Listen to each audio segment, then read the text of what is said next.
And that brings us to our Friday roundtable discussion. We want to look more closely at this Sunday's elections in Iraq and take a deeper look at Iraq and the Middle East region 7 years after the Iraq invasion.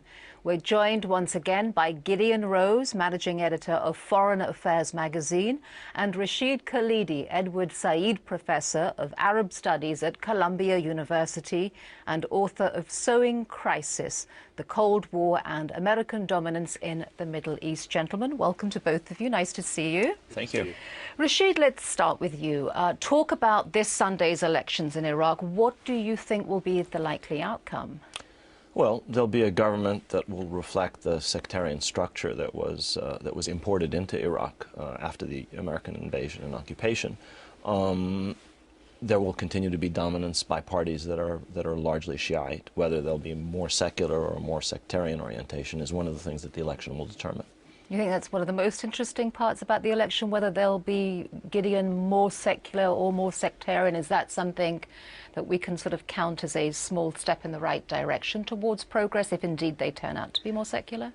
I would personally like to see a stronger showing for the secular parties, but the more interesting question to me is not just what the specific results will be, but how the parties will behave in the aftermath. The real question at stake here is, can the different communities in Iraq and the politicians representing the Iraqi communities and people manage to get along without actually dissolving into civil war? And that's something that is demonstrably unclear at this point, especially as the Americans withdraw.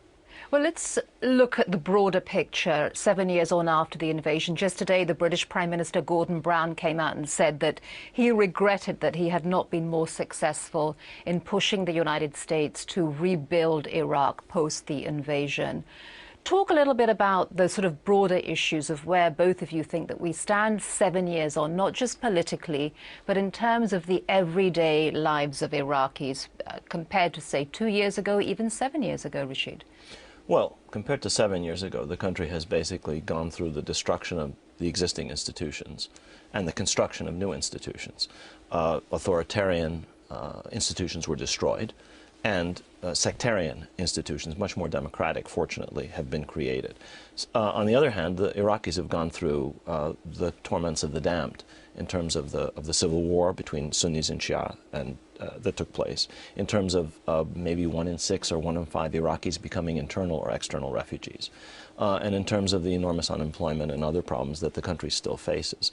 So in certain ways, the country is better off, but I think many Iraqis wonder, was it really worth the terrible cost, or was it necessary to go through all of this to get some of the positive things that they have now? When you say that you think it's better off, give me just a couple of quick examples. A terrible authoritarian regime was removed. I mean, that's a positive thing. On the other hand, institutions of the Iraqi state that went back to Ottoman times, went back to the monarchy, some of which were absolutely necessary to hold this very diverse country together, were destroyed. And there was total chaos in the aftermath. In addition, the dominance of the Ba'ath Party and the dominance of Sunnis was replaced by the dominance of the majority, which is to say the Shia. Gideon, I have a slight disagreement with Rashid, not entirely, but essentially it wasn't just that the old state was destroyed. The old state had collapsed and hollowed out. The old state had hollowed out during the Saddam era and collapsed in the war, and essentially we now know that the only thing functional about Saddam's regime was the repressive apparatus, and when the Americans and everybody else got there afterwards, they found complete chaos and then were totally unprepared to deal with it. So there was this period of rampant insecurity in which a whole variety of sectarian identities and other problems hardened, and people responded to the chaos by bringing out their worst selves rather than their best ones. I would disagree with you on 2 points. Dissolving the security forces in a country that has this divisiveness was a monumental error. And I would secondly disagree with you about the entirely sectarian nature of Iraqi politics even before the overthrow of the Saddam regime. Yes, sectarianism was there. Yes, it was a problem. Yes, there was oppression of the Shia and the Kurds.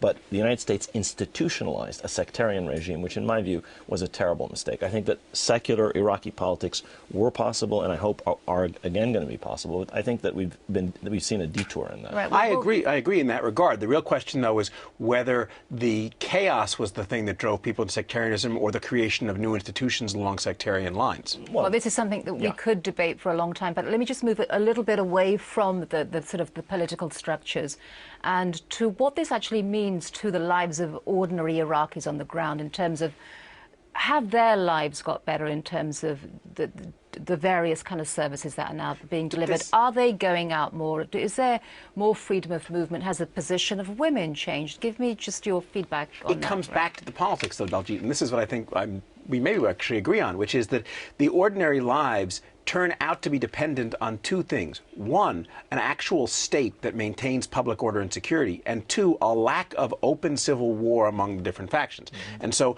the economic progress, the personal progress, the freedom of life, that is actually partly a function of these security and political issues that have so dissolved. So things are much better right now, but that's because than they were a couple of years ago, because the civil war has essentially abated. Well, one side won, actually.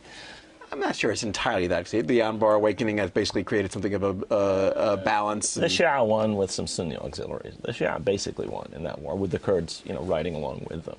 And that might have been inevitable, but it needn't have followed that sectarian path. In any case, I think that certainly people are somewhat better off today. You can see that from the fact that some refugees are returning, but you still have at least a couple million, perhaps more, Iraqi exiles.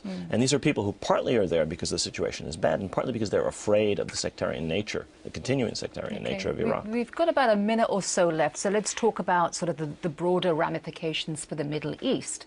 What did Iraq mean in terms of the consequences for the region as a whole? I have a concern, which is that I'm not sure this is the best demonstration of the benefits of democracy. Have your country destroyed, have 1 in 5 people turned into a refugee, and you too can come out of it with a sectarian but democratic system. That's true. My hope is that people in the Middle East will see that they do not have to go through chaos and misery in order to get democracy. And I'm afraid that the authoritarian regimes that unfortunately blight most of the Arab world take pleasure in this. Yes, you really want democracy, you'll get the chaos that was Iraq. That's true in the short term, but it may not be true in the long term. If the Iraqi people can actually, and politicians, can get their act together and create something resembling a stable state that is not a repressive authoritarian regime, and it's not highly sectarian, and is fundamentally representative and provides a better life for its people, in the long run, after a lot of water under the bridge, it's possible that some of the benefits could be achieved. All right, Gideon Rose, Rashid Khalidi, thank you very much for joining us on the program. Thank you, Daljeet. Thank you.